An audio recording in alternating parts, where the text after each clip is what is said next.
School परिचालना committee सुदृढ़करण उपरि दिनिकिया cluster स्तरीय तालीम कार्यक्रम कलाहांडी जिला गोलामुंडा ब्लॉक अंतर्गत गंडामेर पंचायत अधीन श्रीरामपड़ा प्राथमिक विद्यालय ठारे स्कूल परिचालना कमिटी सुदृढ़करण उपरि दिनिकिया क्लस्टर स्तरीय तालीम कार्यक्रम अनुष्ठित होई जाइछि। कार्यक्रम रे रथुराम बाग प्रकल्प संयोजक आरसीडीसी गोलामुंडा स्वागत जणाई कार्यक्रम लक्ष्य उद्देश्य विषय अवगत करैथिले।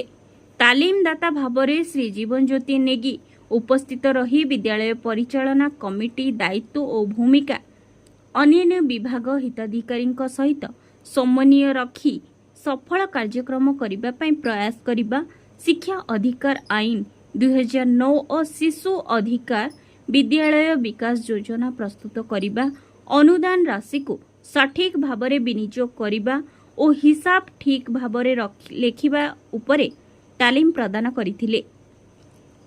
तापरे अंशग्रहणकारी खोलाखोली आलोचना करी विद्यालय विकास दिगरे काम करिबा पई उत्साहित बोली प्रतिश्रुति देइथिले। आरसीडीसी कार्य करुथबा प्रकल्प ग्रामरो 30 जन विद्यालय परिचालना कमिटीर सभ्य अंशग्रहण करथिले। कार्यक्रम को गोष्ठी प्रवर्तक संजीव कुमार नायक, शिशु शिक्षा साथी जाज्ञ सेनी और नादिया प्रसाद सहयोग करथिले। कलाहांडीरू डंबुरधर भोईंक रिपोर्ट संविधान न्यूज।